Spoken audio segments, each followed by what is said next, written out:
The RX 6900 XT is a GPU launched by AMD back in October of 2020 during the pandemic.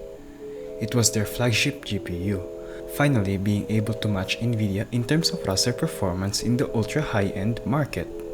It was released with a price of $999 US, but we all know that was never obtainable back in 2020. Although you could find it still way cheaper compared to its Nvidia counterpart, the RTX 3090. On the other hand, the RTX 3090 had an MSRP of $1,499, $500 more than the 6900 XT, but actually, in reality, it was way more expensive. But even then, in reality, its main rival is its sibling, the way cheaper RX 6800 XT, that was launched with a price tag of $649 US. It's only 7% slower than the 6900 XT while being 35% cheaper. But back in 2023, I managed to grab this GPU used back on February for €500. Used, of course. My model here is the Sapphire Nitro RX 6900 XT Special Edition OC. Oh my god, this is such a long name. It's really huge compared to my old RX 5600 XT, and it's absolutely gorgeous. With its triple fan design and a metallic backplate, this card is a work of art. Well done, Sapphire. I'm still using my original AM4 motherboard, the B450 Tomahawk, that is limited with PCI-E 3.0, and in this video I'll be testing how it performs with this setup. Here is the graphics card specification and the driver version. And here is the system specification. The first game we're going to look at is Apex Legends. With an average FPS of 214 and 136 1% lows, this game is highly playable even at max settings with 8GB texture. Though, I haven't been playing for a while, so my aim is really terrible now. Even with all of this FPS, and yet I still can't aim. Please help me. But having these kinds of FPS is really nice. I can play really well, but I need more practice. But at 1440p with max settings, this is such an amazing experience. Next up is the Assetto Corsa Competizione, and in this game, it's running around 158 FPS average and 1% loss of 89. This is a very high FPS experience. I believe that in racing games, you don't need high FPS, just like what you need in FPS shooters. I think around 90 is enough, but in here we're getting around 160, so that's really good. My CPU cannot actually push the 6900 XT to its maximum performance. I would need maybe a 5800X 3D in order to do it, or any newer CPU, but this is okay. But with my 5800X, I'm able to get this performance and I'm quite satisfied with it. Although playing this game with mouse and keyboard is really difficult. The RX 6900 XT with Battlefield 2042 delivered a pleasant experience. With an FPS average of 104 and 1% loss of 71, I can play this game quite well, although I'm not good at it. I really need to practice more with first-person shooters. My aim is really bad and I don't know, guys. Although I think for a graphically demanding game, around maybe upwards of 90 FPS is quite good. And in here we're delivering around 104 FPS average. That's a really respectable and playable FPS, especially at ultra settings in 1440p. That's great. And here is Cyberpunk. With an average FPS of 92 and 1% loss of 67, the gameplay is really good. Although, even after all these years, there are still some bugs within this game, like, I don't know, people just spawning in that car, look at that over there. Just jumping around for no reason. What even happened? Just spawned right there on top of the other car.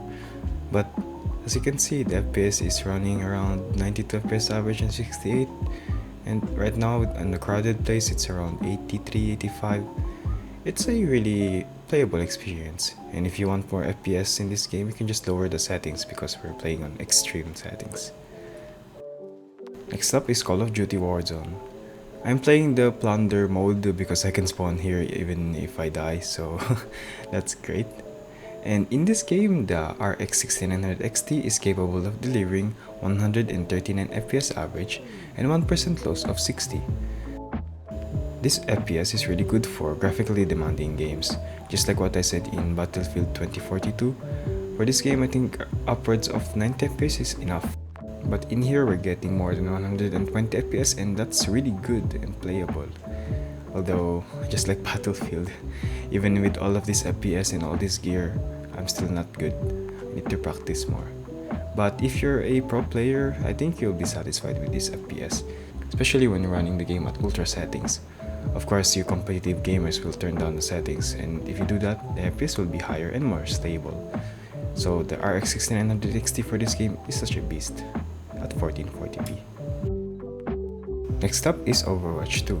This game is highly optimized, even a potato can run this game. And without any surprises, the RX 6900 XT is capable of delivering 230 FPS average and 1% loss of 189 with epic settings, without the help of any FSR or any upscaling methods. Well, I think there's no surprise, just like I said. Playing this game with these kinds of FPS is really good and so fluid.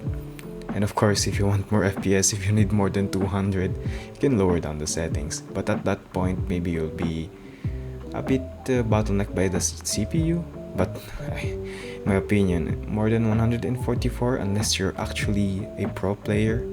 But just for casual or playing some competitive matches, having 200 FPS is perfectly fine. And here we are with one of my favorite games, Predecessor. This is like League of Legends or Dota, but in third person, as you can see. It's a really nice game, I recommend you guys playing it. This game runs with an engine of Unreal Engine 5, and as you can see, it's playing quite well, even though the GPU is not getting stressed at all, running at around 60 to 75% usage. But we're still capable of delivering 153 FPS and 71 1% lows.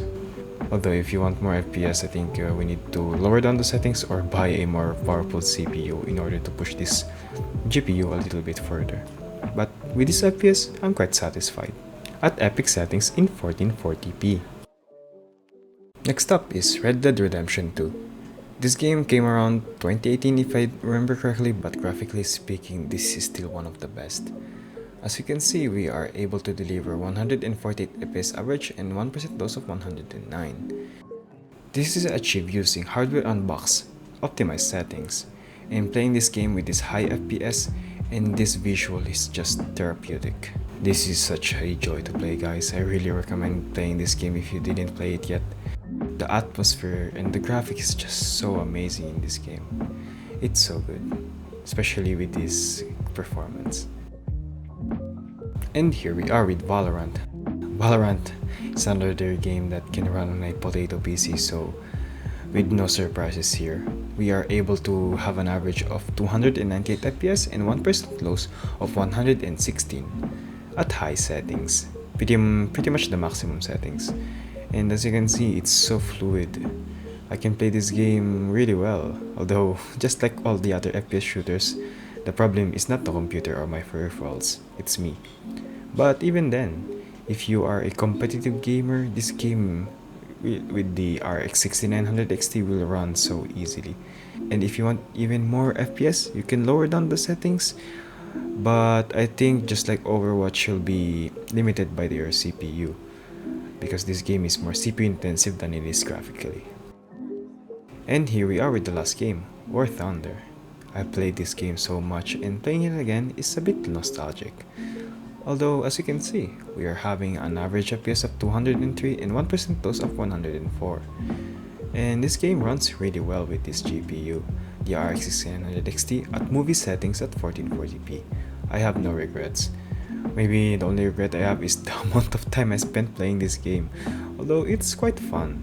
Just a bit, no not a bit, it's really grindy. Although if you want a World War II game or Cold War era game, and even modern, this game has it, and it's really fun and kinda realistic.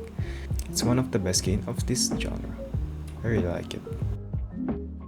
So, to conclude, The RX 6900 XT is still a pretty good GPU even in 2024. To get this kind of performance in 2024, you have to pay around 550 euros for an AMD counterpart, the RX 7800 XT. And if you want a little bit more performance, you can go with the RX 7900 GRE for around 600 euros. And if you want Nvidia, you can go with the RTX 4070 Super, but you'll get 4GB less VRAM and also a price tag of 700 euros. If you're looking for a used RX 6900 XT, I think I would go around 300 to 400 euros. If you can find it at 300, that is a really good deal, in my opinion, considering it's a 4-year-old GPU. Thanks for watching guys, see you on the next video. Bye!